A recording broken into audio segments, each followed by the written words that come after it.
Assalamualaikum warahmatullahi wabarakatuh dan selamat siang untuk teman-teman semua. Perkenalkan kami dari kelompok 7. Pada presentasi kali ini yang kami akan bahas yaitu perkembangan bahasa Indonesia masa kini.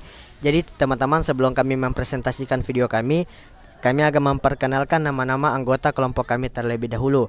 Yang pertama Nur Aisyah Aprilia, yang kedua Indah Aulia Syahira, yang ketiga Adalia Titasari, keempat Rizka Wahyuni, kelima Tania Misel, keenam Armian Sangaji, dan ketujuh Habibi selaku saya sendiri.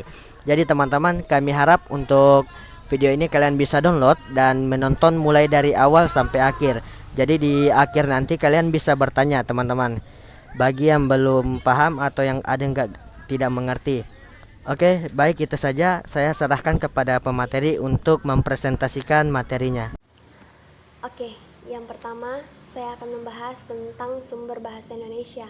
Bahasa Indonesia adalah varian bahasa Melayu, sebuah bahasa Austronesia dari cabang bahasa-bahasa Sunda Sulawesi, yang digunakan sebagai lingua franca di Nusantara kemungkinan sejak abad-abad awal kalender Masehi penanggalan modern.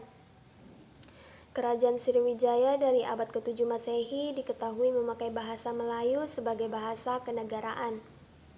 5 prasasti kuno yang ditemukan di Sumatera bagian selatan peninggalan kerajaan itu menggunakan bahasa Melayu yang bertaburan kata-kata pinjaman dari bahasa Sanskerta, suatu rumpun bahasa Indo-Eropa bahasa dari cabang Indo-Iran. Jangkauan penggunaan bahasa ini diketahui cukup luas karena ditemukan pula dokumen-dokumen dari abad berikutnya di Pulau Jawa. Penemuan prasasti bahasa Melayu kuno di Jawa Tengah pada abad ke-15 berkembang bentuk dianggap sebagai bahasa Melayu klasik. Bentuk ini dipakai oleh Kesultanan Melaka yang berkembangnya kelak disebut bahasa Melayu tinggi. Luasnya penggunaan bahasa Melayu ini melahirkan sebagai varian lokal dan temporal. Bahasa perdagangan menggunakan bahasa Melayu di berbagai pelabuhan Nusantara bercampur dengan bahasa Portugis, bahasa Tionghoa, dan bahasa setempat. Terobosan penting terjadi ketika pada pertengahan abad ke-19, Raja Ali Haji dari Istana Kesultanan Riau Johor menulis kamus Eka Bahasa untuk bahasa Melayu. Sejak saat itu dapat dikatakan bahasa Melayu ini sama tinggi dengan bahasa-bahasa internasional di masa itu, karena memiliki kaidah dan dokumentasi kata yang terdefinisi dengan jelas. Hingga akhir abad ke-19 dapat dikatakan terdapat paling sedikit 2 kelompok bahasa Melayu yang dikenal masyarakat Nusantara.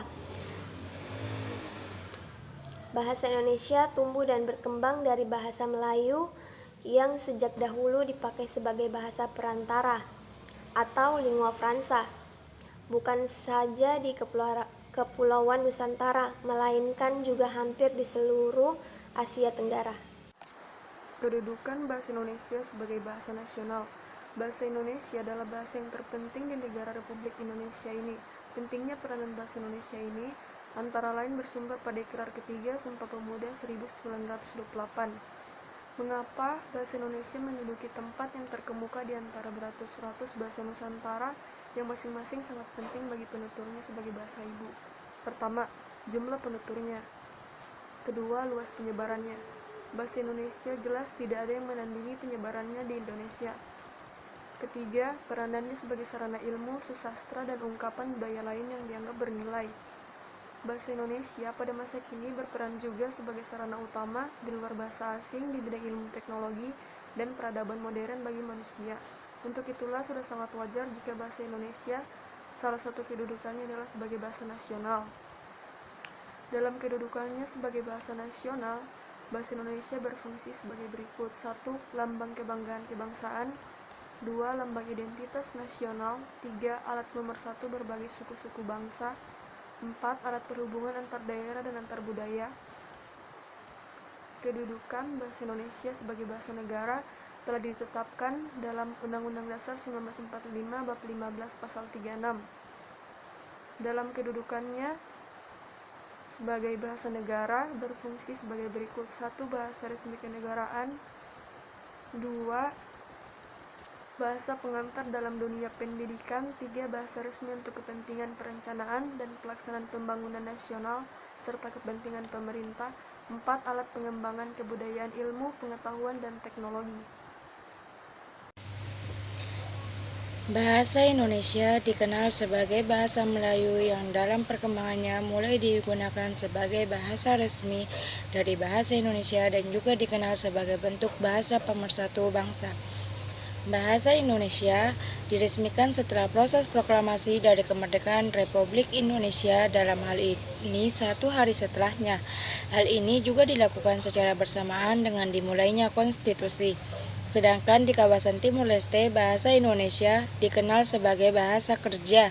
Sementara itu, jika dilihat dari sisi logistik, bahasa Indonesia merupakan bentuk ragam bahasa dari bahasa Melayu.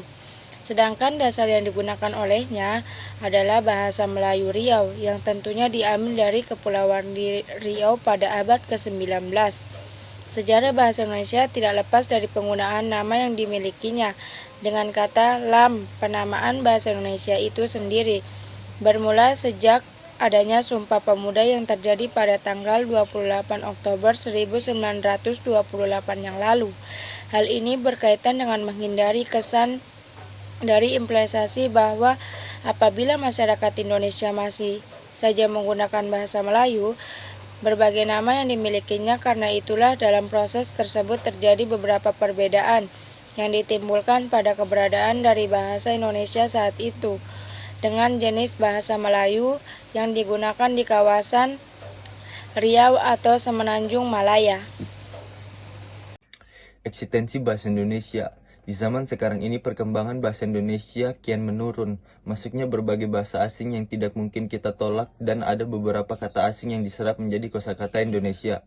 Namun, di sisi lain keberagaman bahasa serapan juga menjadi masalah. Orisinilitas bahasa yang kian mengkhawatirkan dan penggunaan tata bahasa yang kian serampangan baik tulisan maupun lisan.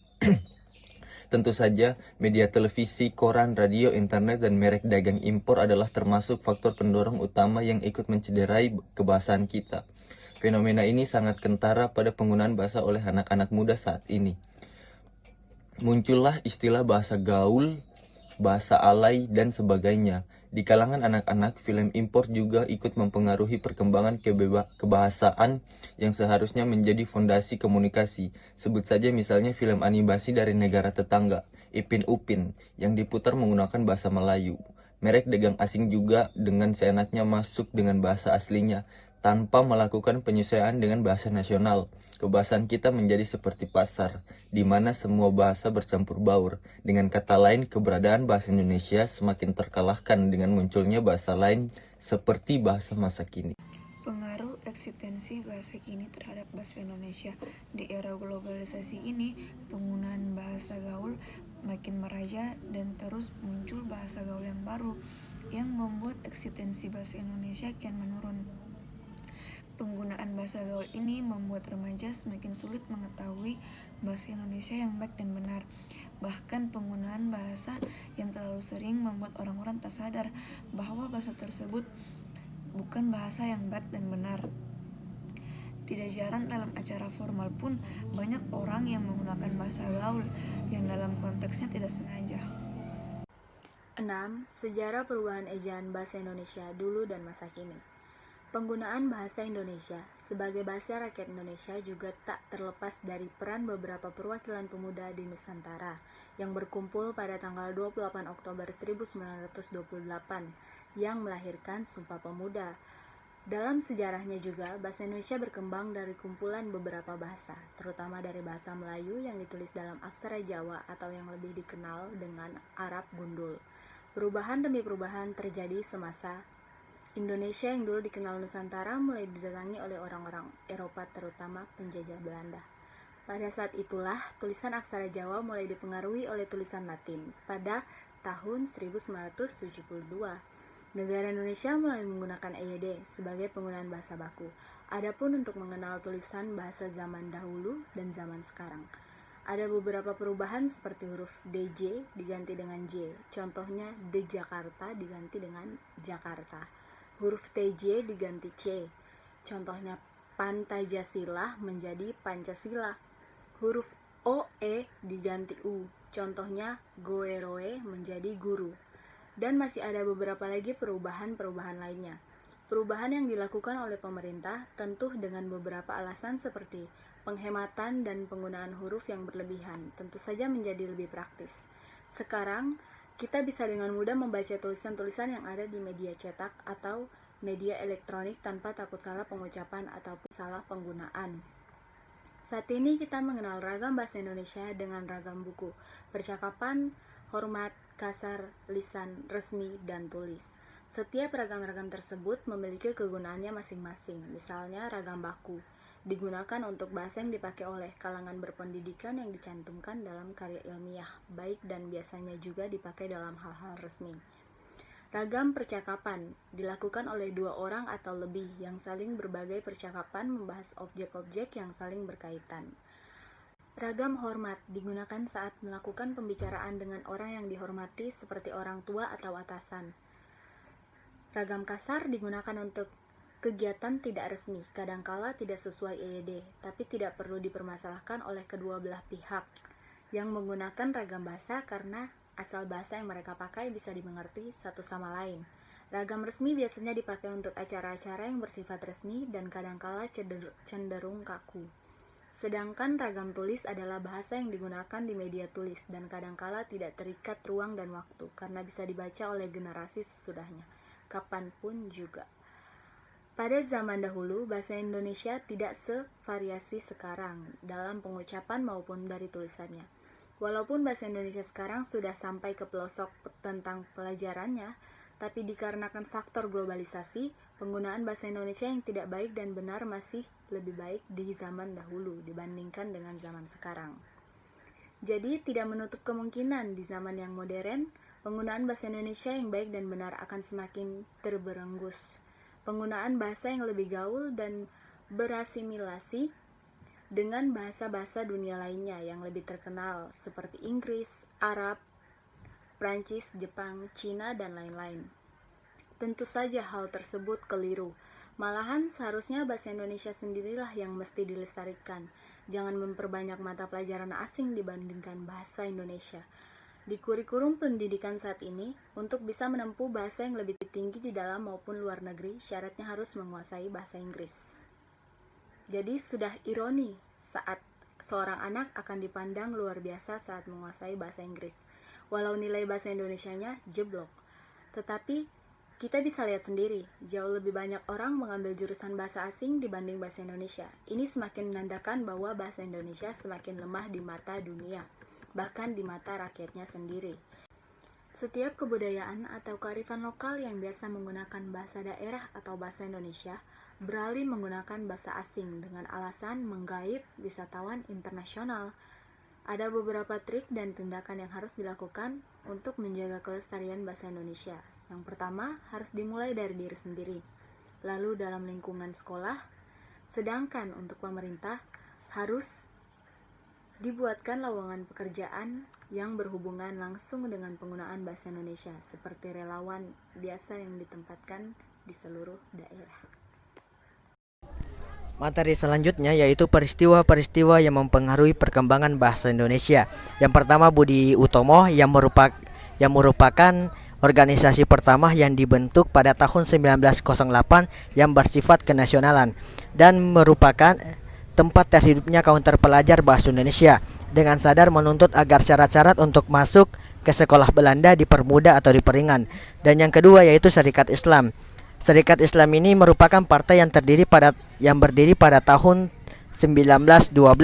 Yang mula-mula partai ini hanya bergerak di bidang perdagangan, namun bergerak di bidang sosial dan politik juga.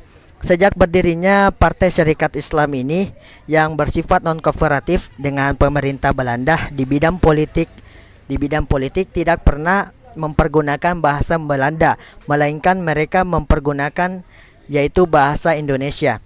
Yang ketiga yaitu Balai Pustaka. dipimpin oleh Dr. G.H.J. Hazwe pada tahun 1908. Balai Pustaka ini didirikan. Mulanya badan ini bernama Commissie pour de Volkskultur. Pada tahun 1917, namanya berubah menjadi Balai Pustaka. Selain menerbitkan buku-buku, Balai Pustaka juga menerbitkan majalah. Yang keempat, yaitu Sumpah Pemuda. Kongres Pemuda yang paling dikenal ialah Kongres Pemuda yang diselenggarakan pada tahun 1928 di Jakarta. Padahal sebelumnya, yaitu pada tahun 1926, telah pula diadakan Kongres Pemuda yang tempat penyelenggaraannya juga di Jakarta. Berlangsung kongres ini tidak semata-mata bermakna bagi perkembangan politik, melainkan juga bagi perkembangan bahasa dan sastra Indonesia. Ya baik, itu saja materi-materi yang kami bisa sampaikan dari kelompok kami. Jadi teman-teman, kami akan membuka sesi tanya jawab dan maksimal untuk bertanya yaitu hanya 3 pertanyaan. Ya baik, itu saja presentasi yang kami sampaikan. Mau sudah mengganggu waktunya.